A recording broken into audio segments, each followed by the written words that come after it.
نحمد و نصلی علی رسولہ الکریم اما بعد فاعوذ باللہ من الشیطان الرجیم بسم اللہ الرحمن الرحیم ان اللہ و ملائکتہ یصلون علی النبی یا ایہا الذین آمنوا صلوا علیہ وسلموا تسلیما اللہم صلی علی سیدنا و مولانا محمد و علی آلہ وسلم۔ حدیث رسول صلی اللہ علیہ وسلم چینل پہ آپ کو خوش آمدید۔ آج ہم جس حدیث کی سماعت کریں گے اس کا نمبر ہے 4877 4877، اور یہ روایت ہے ابو داؤد، سنن ابو داؤد میں، اور راوی ہیں حضرت ابو ہریرہ رضی اللہ تعالیٰ عنہ۔ صحیح حدیث ہے، اور ابو ہریرہ رضی اللہ تعالیٰ عنہ روایت کرتے ہیں کہ نبی پاک صلی اللہ علیہ وآلہ وسلم نے ارشاد فرمایا، بڑے گناہوں میں سے سب سے بڑا گناہ، دوبارہ ذرا غور سے سماعت کریں کہ آپ صلی اللہ علیہ وآلہ وسلم نے ارشاد فرمایا، بڑے گناہوں میں سے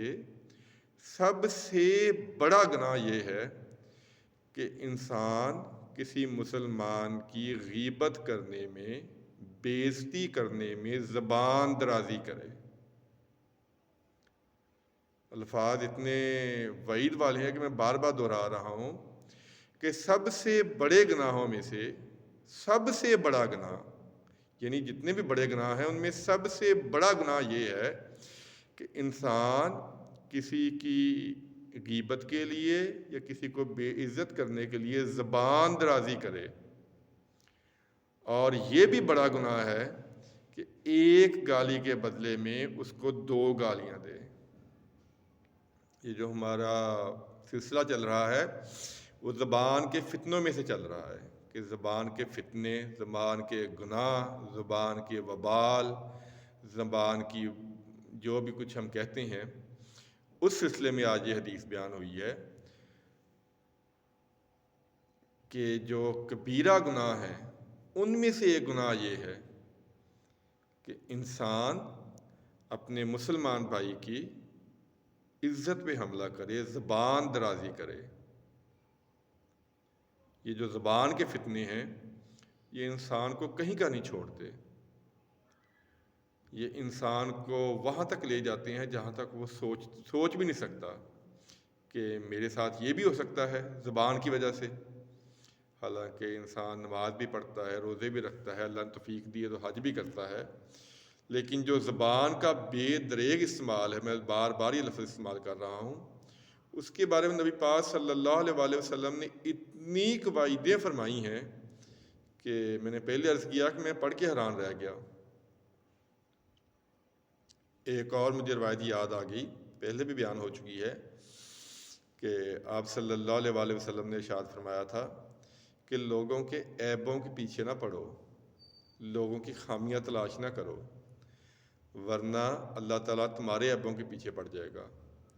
اور اگر اللہ تمہارے عیبوں کے پیچھے پڑ گیا، یعنی اس نے تمہارے عیب تلاشنے شروع کر دیے، تو ہم میں تو ہے ہی عیب، ہم میں تو ہے ہی گناہ، تو پھر تم بڑی سخت پکڑ میں آ جاؤ گے۔ اگر ہم بھی کسی کے عیب کے پردہ ڈالیں گے، کسی کے ساتھ زبان درازی نہیں کریں گے، کسی کو زبان سے تکلیف نہیں دیں گے، تو اللہ تعالیٰ بھی انشاءاللہ تعالیٰ ہمارے ساتھ درگزر فرمائے گا۔ تو اگر ہم نے کسی کے ساتھ زبان درازی، جو ہماری عادت ہے، بہت بری عادت ہے یہ ہماری، ہم سب ہی سے میں اس بری عادت میں مبتلا ہیں کہ اپنی زبان کو خاص طور پہ دوسروں کے بارے میں استعمال کرتے ہوئے بالکل نہیں سوچتے۔ کوشش ہوتی ہے کہ جہاں تک ہو سکے اس کو تکلیف دی جائے، جہاں تک ہو سکے اس کی دل آزاری کی جائے۔ یہ جو زبان کے بارے میں وعیدیں آ رہی ہیں، یہ ہمارے لیے عبرت حاصل کرنے کا مقام ہے۔ میں اس لیے آپ کو ساتھ ساتھ نمبر بتا رہا ہوں اور کتابوں کے نام بھی بتا رہا ہوں کہ آپ خود بھی مطالعہ کریں